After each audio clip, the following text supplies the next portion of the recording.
Welcome to Field Trip. I'm your guide, Jody. We're here at the Sequoia Park Zoo, which houses over 20 exhibits, ranging from pandas to porcupines and whatever this is. Let's go see what all the noise is about.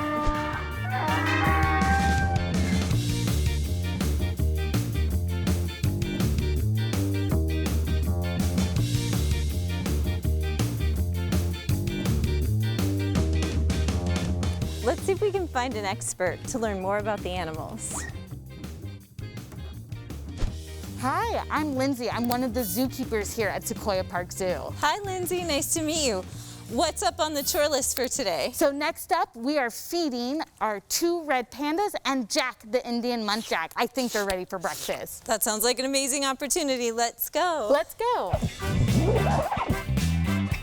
First thing you have to do if you're a zookeeper is enter gate 1. So we're gonna squeeze into what we call a vestibule. And we're all gonna squeeze into here. And you can see we have lots of neat stuff in this little cubby. And this way we have 2 doors so that no one takes a stroll around the zoo. Only guests get to do that. Then gate number 2. So we have a beautiful enrichment device here. This is called a Kong wobbler, and that's gonna go in with our pellets, or this is called ADF. It's an alfalfa-based kibble for Jack, the Indian muntjac. And he gets 1.5 cups of this pellet twice a day. So that is ready to go for him, because you'll see I have to get everything staged and ready, because these guys are gonna come meet me right at the door. Most of the time, I should say. All right, and then as we go in, these guys are very brave, very friendly, but they're not pets. So you'll see I won't be touching them like our dog or cats at home, but they have a really good relationship with their zookeeper. So they'll come on over pretty quickly to say hello for breakfast. And then right behind us, we already have Sumo, one of our red pandas, and you can see he's ready to go as well. Set that down for him over there, and then we're gonna head to this table right over here. We call this a station, and basically in zookeeping, that just might refer to an area that the animals are trained to go over. This helps us give them communication of what's gonna happen. So this is Sumo on my left, Cinny on my right, and these guys are trained animals. They are not pets, but one of the things we do as zookeepers is we train many of the animals using positive reinforcement training. Red pandas are an endangered species. That means they're losing numbers in the wild. And while that's not that awesome, what is great is that zoos recognize we have the power to help vulnerable, threatened, and endangered species. Just like us, although they love sugar, we can't eat only sugar for breakfast. So we have to tell them, all gone. And you can see they're all They know what that means. Yeah, it's one of their least favorites. I got nothing. So many of the medical behaviors we might train include walking over to us, crating, going into a crate, walking onto a scale, letting us touch them, all sorts of good stuff like that. But now that they're done eating their treats, we're gonna see if they're ready for the rest of their food, which is lots and lots of bamboo. Bamboo makes up 95% of a red panda's diet, and they're each eating 1 to 4 pounds of bamboo every single day. So we're usually bringing them bamboo 2 or 3 times a day. So, and bamboo is found in their native habitat. Exactly. So they live in different parts of Asia where bamboo might be really prevalent. So parts of China, Nepal, India, Bhutan, Myanmar. So there are 2 species of red pandas, or subspecies of red pandas, I should say. Sumo here is a Western red panda, which is gonna be lighter in color. He's also a little bit smaller than the other subspecies, which is the Stein's red panda. When you Google red panda and look them up, you might see a red panda that looks kind of like Grumpy Cat. Really, really dark, really intense eyebrows, and a lot of dark red and black on them. That's the Stein's red panda. They're darker in color usually. But these guys are ready for their next breakfast, so we're gonna grab that for them as well. So next up, they're gonna eat this pellet as well, or a kibble. This is called mini leaf eater. This is a specialty food made specifically for zoos. Yes, exactly. All right, but I can see Sumo's wondering where it is, so I'm gonna set this down real quick and then we'll place some bamboo around. So you can see he's ready to go over here.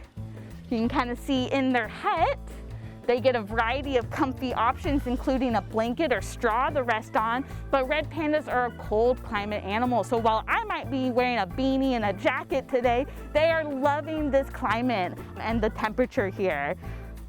So you can see they're excellent climbers. They are semi-arboreal, meaning they're spending time up in the trees. So we're gonna put the bamboo up high where they like to eat it. That's to stimulate or encourage natural behaviors that they would be doing in the wild, like foraging around for bamboo.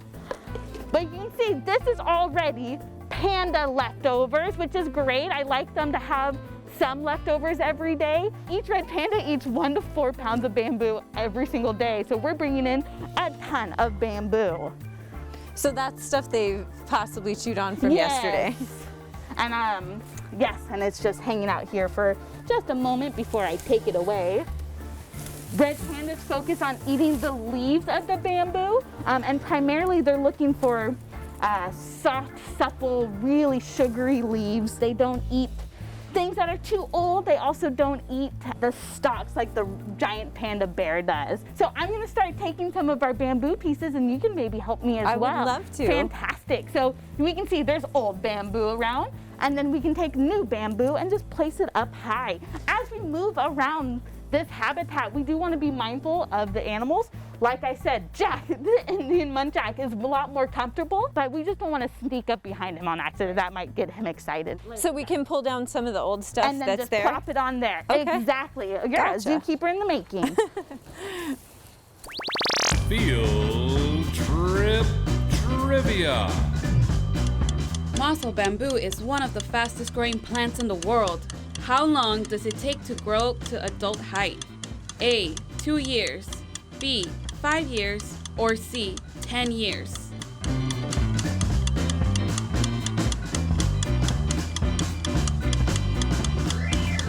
The answer is B, 5 years.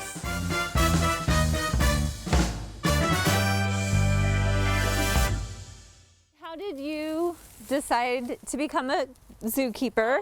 I am from San Diego, California, and you might be familiar, they have a world famous zoo. So I grew up going to both the zoo and the San Diego Safari Park, and I fell in love with it. I loved the animals, I saw zookeepers, and I thought that's gonna be me someday. And as you can see, we are a very sleepy species, so we do sleep over half the day away. So we basically, if you're a red panda, you get up, have a snack, go back to bed. Get up, have a snack, go back to bed. So I think we've reached the go back to bed stage up there. That's the life for me. So Jack also gets alfalfa grass every day. As a little deer species, he's both a browser and a grazer, meaning he's eating grasses down below and leaves from up high. But you know what? I think he's ready for something more than just his alfalfa grass. Let's see if he'll do a little training session with us. So when I first started working with Jack, as a little solitary deer species, he was very shy by nature. But as you can see, he is this really awesome, very confident and calm individual now, but he loves sweet potato, roots, carrots. This is part of our relationship building and just something he learned to like this year, but this will buy us a little bit more time visiting with Jack the muntjac. So as his antlers grow in, they have this skin layer, and then those will fall off. It'll be really crazy for a couple days, and then he'll have beautiful antlers underneath. But because they don't get that large, he also has these teeth that he might use to help defend himself or use for different foraging tactics. And his scent gland, so like standing here, pretty close to him, I can't smell anything. No, so they're not really that stinky, but they have this secretion or oil that comes out when they press. So and was it red in color, or is that just drool from the food? I think that's the beet, yeah, drool. So it's more of like this little secretion that comes out only when he presses it. So actually when he goes around his habitat and presses onto the ground, this will change color. It'll become like bright pink for a second. Wow. So what is a muntjac's average age span in the wild? So usually in a zoo setting, we might say like if an animal reaches to be 20 years old in a zoo, we might say that they only live about half that age in the wild, and that would be really old. So Indian muntjacs, the males can live to be in their 20s, maybe, up towards 25.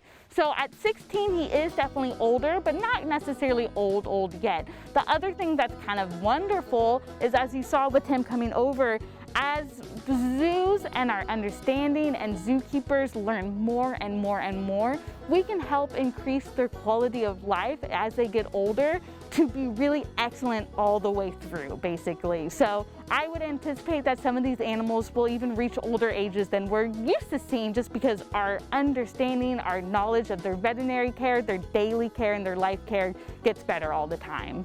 Amazing. So Lindsey, what other kind of jobs do you do during your workday? So besides feeding animals, zookeepers also are a part of conservation. So we might manage different habitats to encourage breeding.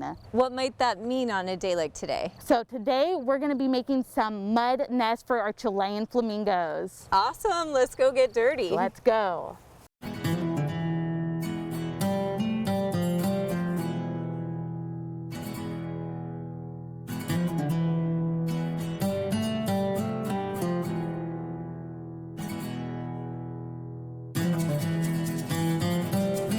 We have 32 Chilean flamingos here at Sequoia Park Zoo. They're a part of a species survival plan, or a long-term conservation and management program. So we're hoping for babies, but our job is to fluff up the dirt, make it really soft and pliable so they can build with it, because flamingos make their nests out of clay and mud. So we're gonna get a little dirty making some nest materials for flamingos. Awesome, let's get dirty. Let's get dirty. How's that for pressure? That looks great. And then I'm gonna come behind you and start fluffing up the dirt. Oh, fun.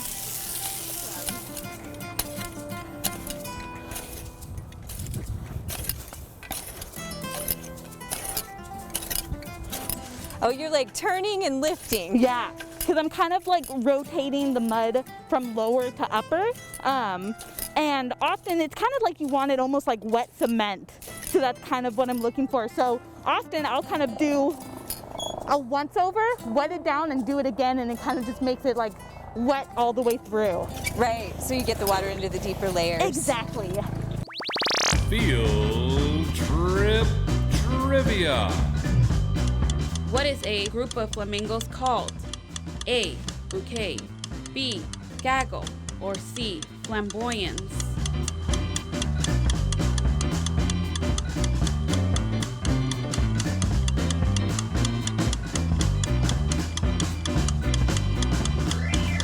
The answer is C. Flamboyance.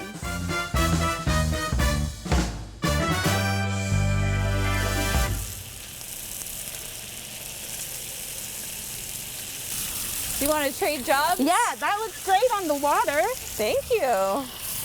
I want to fluff mud. Yeah, see how dirty it is. Yeah. And it's a little bit harder than it looks. Or you're just really good at it. I've done it a few times. And then do we work this whole area around the mountains that they've already built? So basically I look at it as like a little circle around each mound, and I'm just trying to get a nice surface area, because they're gonna sit their little booties right down on the mud or on the mound here, and then they pull the dirt towards them and build it up like a giant volcano. You're doing a great job. Thank you. Well, and then our patient flamingos wait, and then usually fairly quickly, at least by the evening, they come over here and start getting interested. So that's exactly what I want to see. And then do we avoid stepping on this because we don't want to compact it back down? So then you have to carefully navigate your way around all that freshly tilled mud. And it is slick. And it can be slippery, so always a little bit interesting working in each habitat. How many times have you fallen, Lindsey? Oh, a couple times, definitely. Only once into the pond. Whoa. So it's kind of a job of who can stay the cleanest. Absolutely. It's never me, though. All right. That looks great. I bet the flamingos will be interested in that. So we can see if they build some nests and then maybe have some babies this year. I can't wait to see it. Thank you for your hard work. Thanks, Lindsey, for showing us some new skills. Absolutely. Next, I'll be meeting with zookeeper Natalie to help prepare food for Dorsey the porcupine. All right, so here we are ready to make our diet for the porcupine. So we always want to make sure that we give the animals as natural of a diet as possible. So in nature, they're going to eat a lot of browse and plants in the summer. Porcupines are generalists, so generally they'll eat whatever's what's in season. And that's great in Humboldt because we always have a lot of seasonal variety of our produce. So in order to mimic a natural diet, we tend to use root, green, fruit, and veg. So that's what we have in front of us. It's important that we follow the rules of our calculated diet because a nutritionist made sure that this was balanced nutrition. For a porcupine, she needs 100 grams of roots. All right, so any roots that we have. So Yes. we have a carrot, the beet, And a sweet potato, all right. And the next thing we're gonna need is fruit. It says 50 grams of fruit. so any fruits. We Yep. could do a mix. Some banana. Yeah, banana just happens to be her favorite. Oh, well, who can blame her? And with the banana, she'll eat the peel and all. Will she do the same thing with the orange? Yeah. So now we have 38, so we're going for another 12 grams. And a little bit of apple. This actually looks like a great lunch. Okay, so now once we're done with our fruit, next thing on our list says veggie, 100 grams of veggie. I just happen to know she loves broccoli, so we'll put a little That's broccoli good. in Broccoli there. is a superfood, so eat your broccoli Yes. if you like it. And a little bit of zucchini. And so in this basket that you have for us, we have some locally, not all native, Right. it doesn't look like, but we have things that grow in the wild that she might kind of stumble upon Right, so if she it's- were living in the wild. Right. So as often as possible, we want to mimic a natural diet. And whenever we can incorporate some of her natural diets in with the prepared produce, that's going to be really good for her. And then when we don't have natural things to provide her, like the natural browse that we used or the greens that we used, what's really neat that a lot of people don't think about is that at the zoo, we give everyone a fresh produce diet and then we give them a supplement food. And it's important that we give them the supplements because they'll have all the vitamins and minerals that maybe aren't in the seasonal variety when stuff's not in season. So And it's that's almost where like- these biscuits come into play. It's almost like an animal multivitamin. Yeah. So it's made by the zoo industry, and every species of animal kind of has a supplement. So if you're a carnivore and you eat a lot of protein, guess what we supplement with? Usually dog food or cat food, because dog food has a lot of protein in it, but it's available throughout the year, and it's also fortified with vitamins and minerals. So even the river otters get a little bit of dog food every day, just as a supplement. I saw that on your menu. Yeah, so for the porcupine, for the monkeys, even for the red pandas, everybody knows they eat bamboo all the time, right? But they actually eat a biscuit too. So we call these leaf eater biscuits, and it's basically a bunch of cellulose or plant matter baked into a biscuit. But when I look at these, I think, okay, well, I want to give her a different variety every day. And I know she got the larger leaf eater yesterday, and she would have gotten 10 of them. But when you look at the size of this biscuit, it doesn't make sense that she would only get 10, right? Right. So I just happen to know, because I've used my scale, that one large biscuit is about 10 grams. So I wonder, how many grams of little biscuit would we need to be able to equate to the same as 10 large biscuits? Natalie, that sounds like a lot of math that you have to do in your job every day. This sounds like a job for Number Woman.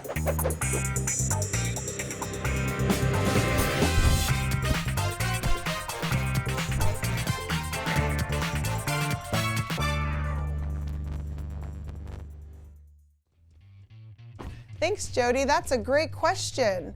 How many small biscuits will the porcupine need to get more variety in his diet? Let's figure it out.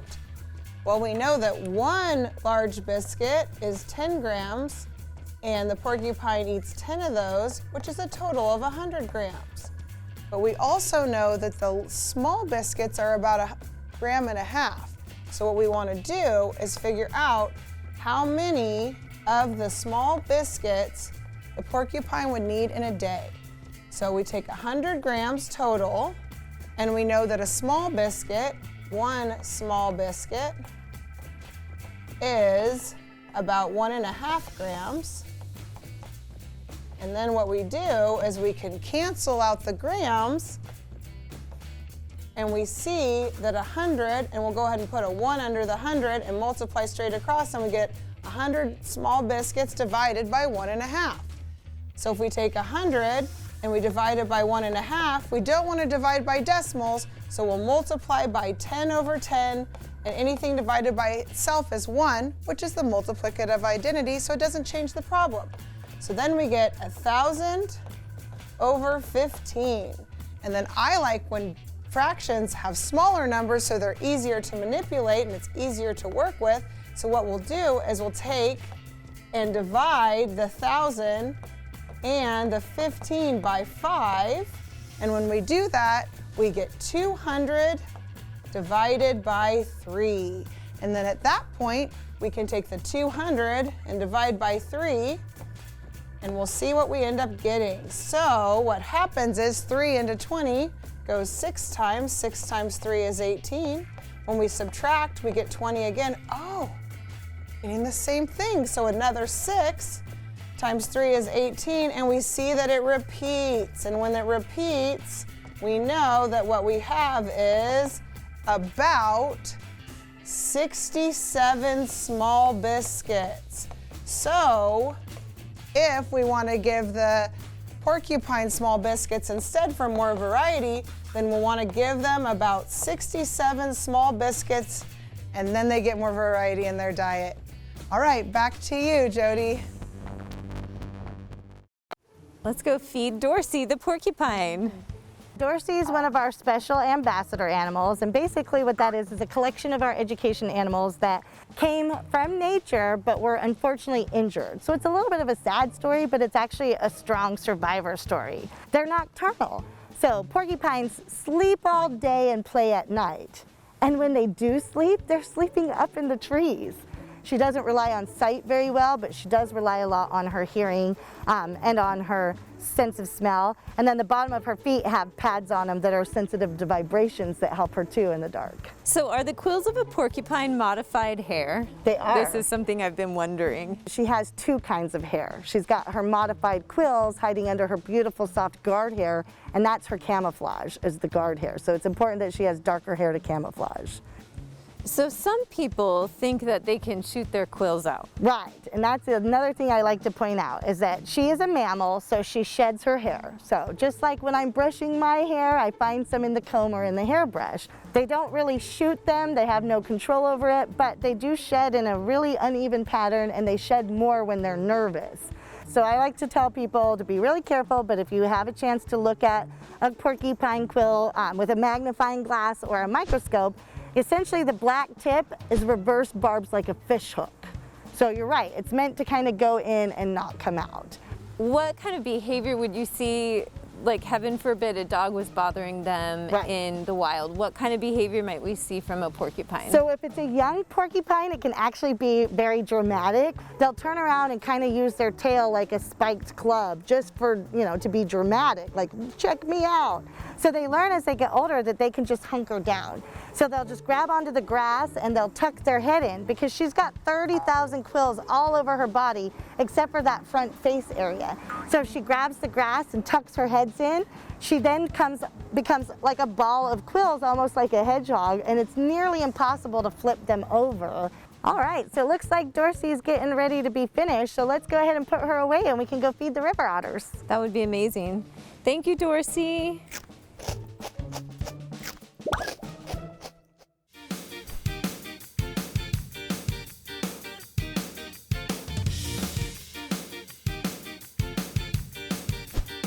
So let's go ahead and wake up the river otters. Shelby, Atchit, Dakota,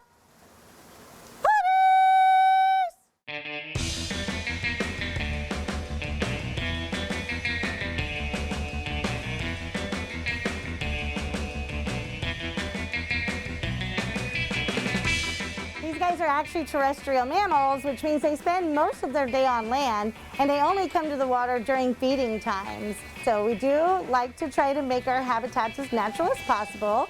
And so the otters have dug a den where they like to sleep right near the water, which is what they would choose to do in nature as well. Field Trip Trivia. River otters are some of the best swimmers around. How long can they hold their breath? Is it A, 2 minutes, B, 8 minutes, or C, 20 minutes?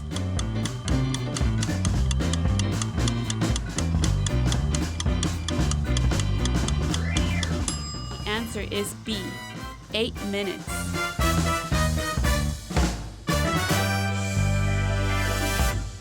Natalie, what made you want to become a zookeeper? I was probably in about 3rd grade when I started reading about animals and decided that I would really want to grow up and work with animals. So I started taking like summer camps and learning about the animals, volunteering as an adult, and then I knew right away that this is what I wanted to do. So every day that you're here at work, you're using biology, you're using your wildlife background, nutrition. 80% of my day is gross, and I just mean that it's dirty. I'm cleaning stalls, I'm mowing the grass, I'm doing stuff inside the exhibit, I'm picking up poop. I mean, let's be real, I caretake for the animals. And then 10% of the job is the diet and nutrition. And then 10% is going to be the fun stuff, which is the animal training, the social behavioral interaction. Like right now, as we're talking in front of the otters, they're showing off for us. But at the end of the day, you get a special relationship with the animals, so the gross stuff doesn't feel that gross anymore. So Natalie, thank you so much for hosting us here at the zoo and giving us a glimpse into what it means to be a zookeeper at the Sequoia Park Zoo. Yeah, it was truly my pleasure. Thank you.